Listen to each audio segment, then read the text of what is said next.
నగరంలో అధిక ఉష్ణోగ్రతలతో అల్లాడిపోతున్న ప్రజలకు కాస్త ఉపశమనం లభించింది. ఉదయం నుంచి నగరంలో చల్లటి వాతావరణ పరిస్థితులు ఉన్నాయి. బంగాళాఖాతంలో ఏర్పడిన ద్రోణి ప్రభావంతో రాష్ట్రంలో పలు జిల్లాల్లో వర్షం పడే అవకాశం ఉందని వాతావరణ శాఖ ఇప్పటికే వెల్లడించింది. నిన్న సాయంత్రం నుంచి నగర శివారు ప్రాంతాల్లో అక్కడక్కడా తేలికపాటి వర్షాలు కురుస్తున్నాయి. ఇక నగరంలో భిన్న వాతావరణ పరిస్థితులపై మరింత సమాచారం మా ప్రతినిధి రజిత అందిస్తారు. నగరంలో భిన్న వాతావరణ పరిస్థితులు కనిపిస్తూ ఉన్నాయి. ఈరోజు చూసుకుంటే ఉదయం నుంచి కూడా ఆకాశం మేఘావృతమై ఉంది. ఉదయం నుంచి కూడా వాతావరణం కొంత చల్లబడిందని చెప్పొచ్చు.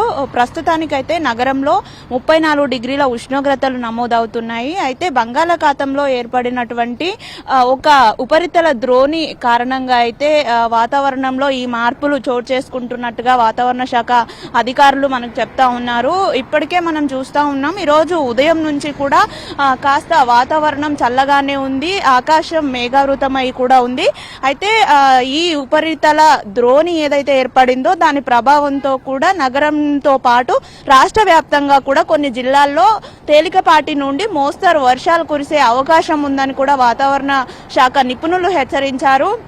అయితే అంటే ఈరోజు ఉదయం అంటే నిన్నటి నుంచి కూడా వాతావరణం కాస్త చల్లగానే కనిపిస్తూ ఉంది. ఆకాశం మేఘావృతమై ఉంది. కానీ హైదరాబాద్ పైన వర్షాల ప్రభావం మాత్రం అంతగా లేదనే చెప్పాలి. అయితే సిటీ శివారు ప్రాంతాలు ఏవైతే ఉంటాయో అక్కడ కూడా అంటే అటు పోచంపల్లి ఇటు చర్లపల్లి వంటి ప్రాంతాల్లో కూడా తేలికపాటి వర్షాలు అయితే కురుస్తున్నాయి. కానీ నగర వ్యాప్తంగా కూడా ఈ ద్రోణి ప్రభావం మాత్రం అంతగా కనిపించనప్పటికీ కూడా వాతావరణం మాత్రం చల్లబడి ఉండి ఆకాశం మేఘావృతమై ఉంటుంది.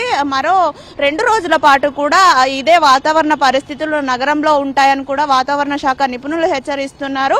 అయితే ఈసారి అధికంగా టెంపరేచర్లు ఉన్న నేపథ్యంలో కూడా మనం అంటే విభిన్న వాతావరణ పరిస్థితులను అయితే మనం చూస్తూ ఉన్నాము. ఓవైపు ఎండలు దంచు కొడుతూనే మరోవైపు కూడా అక్కడక్కడ ఏర్పడుతున్నటువంటి ద్రోణుల ప్రభావంతో కావచ్చు టెంపరేచర్స్ ఎక్కువగా ఉన్న నేపథ్యంలో క్యుములోనింబస్ అంటే గాలిలో ఉన్న తేమకు ఈ టెంపరేచర్స్ కి క్యుములోనింబస్ మేఘాలు ఏర్పడి ఆ మేఘాల ద్వారా వర్షం కురవడం వంటి పరిస్థితులను అయితే చూస్తా ఉన్నాము. ఇక ఈ రోజు రేపు కూడా నగరంలో ఇదే వాతావరణ పరిస్థితులు ఉండబోతున్నాయి.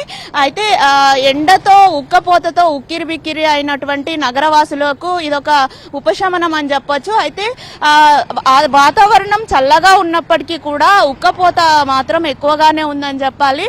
దీంతో పాటు ఈదురుగాలుల ప్రభావం కూడా ఎక్కువగానే ఉంటుందని వాతావరణ శాఖ నిపుణులు హెచ్చరిస్తా ఉన్నారు. గంటకి 40 నుండి 50 కిలోమీటర్ల వేగంతో కూడా ఈదురుగాలులు వీస్తాయని చెప్తా ఉన్నారు. మొత్తంగా చూసినట్లయితే నగరంలో నిన్నటి నుంచి కూడా వాతావరణం కాస్త చల్లబడిందనే చెప్పాలి. మరో 2 రోజుల పాటు కూడా ఇదే వాతావరణ పరిస్థితులు నెలకొనే అవకాశం ఉంది.